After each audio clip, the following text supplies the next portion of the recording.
So Delhi Chief Minister Arvind Kejriwal was arrested. It made the national and international headlines, and it is continuing making the headlines. So why is this case so special or unique? Has any sitting chief minister ever been arrested in the past? Technically yes, but still this case is special because we will come to that why. So it was 2014 when the then Chief Minister of Tamil Nadu, late Jayalalitha, she was appearing in a Bangalore's court in disproportionate asset case where she thought that she will be acquitted soon, and she thought she'll come back to Chennai in 2 hours, so she did not resign from her chief ministership because she was too sure that she will not be proven guilty. But court found her guilty and asked her to go to jail. And very quickly she passed on the baton to her finance minister, Mr. Paneerselvam. So technically before going to the jail, she was not the chief minister anymore, but when she was sentenced prison, she was the chief minister. So technically Jayalalitha ji is the first sitting chief minister to be arrested, but she resigned from chief ministership. Mr. Kejriwal did not do that. And for that matter, be it Hemant Soren, recently in January only, when he knew that ED is coming to arrest him, he resigned and passed on the baton to Champai Soren. The famous case of Lalu Prasad Yadav, like when CBI team came to arrest him, he gave the power to his wife Rabri Devi. So this case is special because Arvind Kejriwal becomes the first chief minister to run the government from jail.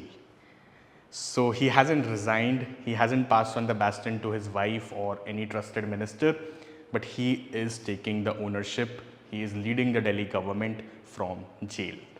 And this is why this case becomes very, very important. So what is there for us UPSC aspirants to learn? The first thing is yes, again, so if CM is running the operations from jail, is it a sufficient ground to impose President's rule? You understand President's rule 356?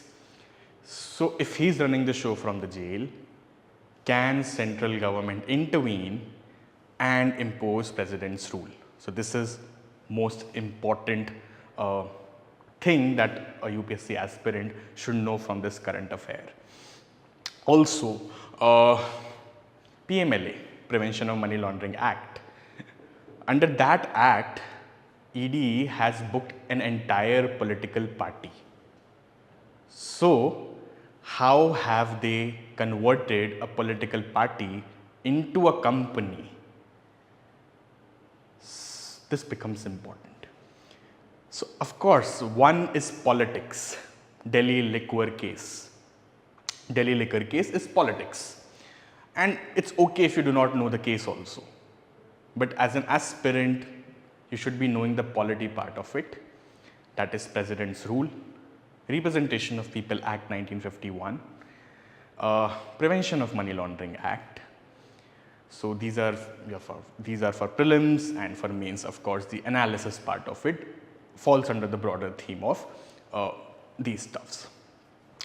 So coming back to the discussion, should he be running operations from jail, or can he really run an operation, governance, administration from jail?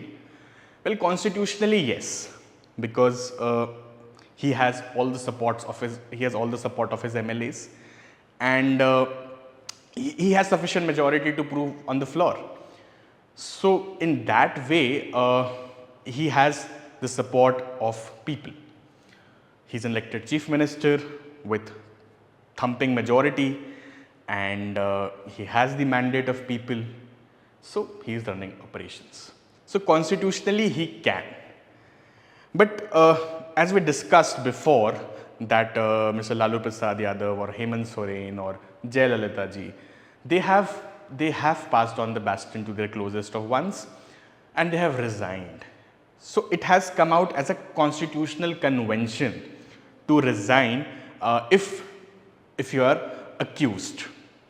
So morally, practically, he should not be doing that.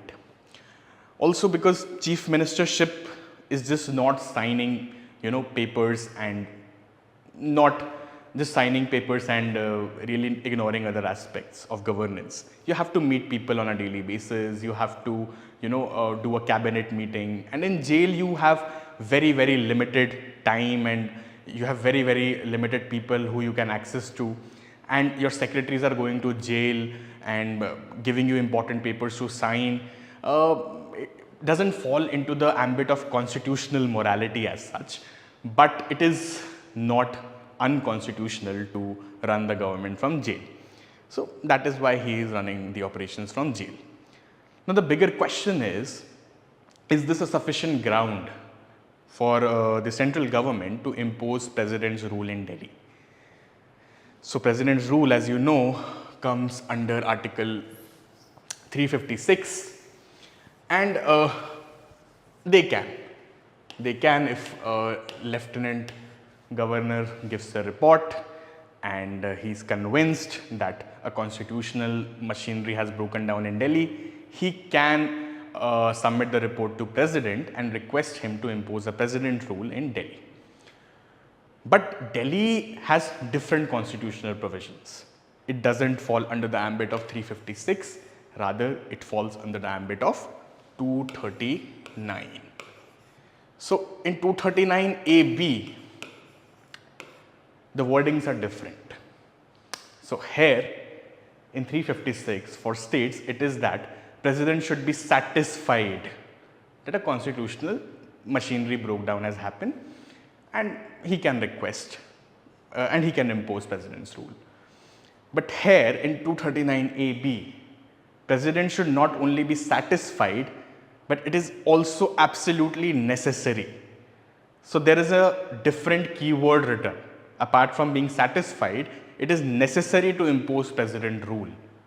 So legal experts are of an opinion that it is comparatively difficult for central government to impose president rule in Delhi. Had it been other states, they would have done it certainly, or easily. But in Delhi, the case is a bit difficult. So hence, it will be difficult to pass the Supreme Court test also. If they impose the president rule and if Aam Aadmi Party goes to Supreme Court, it will be difficult for them to, for the central government to defend their case. So again, president's rule can be imposed definitely if constitutional breakdown has happened, and if president is satisfied that it is absolutely necessary to impose president's rule in Delhi, Lieutenant Governor can write a report and request president to do that. So president's rule definitely can be imposed, but as I said, under 239AB, it is slightly difficult than it is in the states, other states.